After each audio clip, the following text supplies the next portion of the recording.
ಕಾಂಗ್ರೆಸ್ ಪಕ್ಷದ ಯುವ ನಾಯಕರಾದ ರಾಹುಲ್ ಗಾಂಧಿಯವರು ನಡೆಸಿದ ಭಾರತ್ ಜೋಡೋ ಯಾತ್ರೆ ಹಾಗೂ ಭಾರತ ನ್ಯಾಯ ಯಾತ್ರೆಯು ದ್ವೇಷ, ಭಾವನಾತ್ಮಕ, ಧಾರ್ಮಿಕ ಭಾವನೆಗಳಿಂದ ಒಡೆದು ಹೋಗಿದ್ದ ಜನರ ಬದುಕಿನಲ್ಲಿ ಪ್ರೀತಿ ಎಂಬ ಅಂಗಡಿಯನ್ನು ತೆರೆದು ಆ ಜನರ ಕಷ್ಟಗಳಿಗೆ ಸ್ಪಂದಿಸುವ ಪಂಚನ್ಯಾಯ ಗ್ಯಾರಂಟಿಗಳ ಮೂಲಕ ಜನರ ಆಶೋತ್ತರಗಳಿಗೆ ಪರಿಹಾರ ರೂಪಿಸುವುದಾಗಿದೆ ಎಂದು ಜಿಲ್ಲಾ ಕಾಂಗ್ರೆಸ್ ಪ್ರಚಾರ ಸಮಿತಿ ಅಧ್ಯಕ್ಷ ಸೈಯದ್ ಹನೀಫ್ ಅವರು ತಿಳಿಸಿದರು.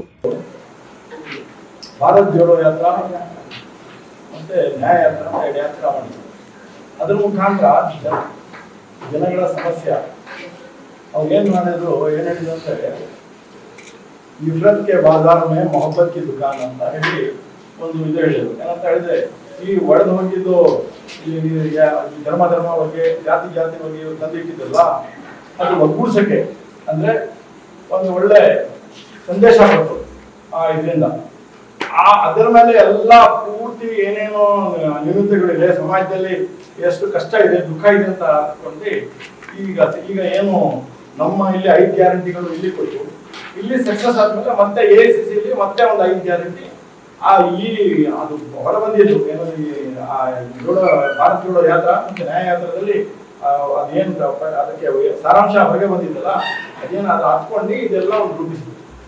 ನಗರದ ಸುದ್ದಿಗೋಷ್ಠಿಯಲ್ಲಿ ಮಾತನಾಡಿದ ಅವರು, ಕೇಂದ್ರ ಸರ್ಕಾರವು ಬಡವರ ಪರ ನಿಲ್ಲದೆ 22 ಶ್ರೀಮಂತರ ಪರ ನಿಂತಿದೆ ಎಂದು ಹೇಳಿದರು.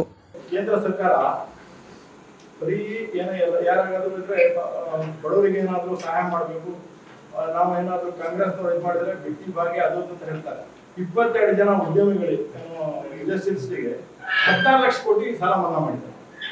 ಈಗ ಮೊನ್ನೆ ಯಾರೋ ಒಂದು ಪ್ರಶ್ನೆ ನೋಡಿದೆ, BJP ಅವರು 2 ಲಕ್ಷ ಕೋಟಿ ರೈತರಿಗೆ ಮನ್ನಾ ಮಾಡಿದ್ರೆ ದಿವಾಳಿ ಆಗ್ಬೇಕು. 14 ಲಕ್ಷ ಕೋಟಿ ಮಾಡಿದ್ರಲ್ಲ ಅದೇ ಇಲ್ಲ ಅದರಲ್ಲಿ. ಯಾಕಂದ್ರೆ ಅವರಿಗೆ ಹೆಂಗಾದ್ರೂ ಕಿಕ್ ಬ್ಯಾಕ್ ಬರುತ್ತಲ್ಲ, ಅವರು ಕೊಟ್ಟೆ ಕೊಡ್ತಾರೆ ಅವರಿಗೆ. ಸುದ್ದಿಗೋಷ್ಠಿಯಲ್ಲಿ ತನೋಜ್ ಕುಮಾರ್, ಗಂಗಾಧರ್, ನಜೀರುದ್ದೀನ್ ಉಪಸ್ಥಿತರಿದ್ದರು.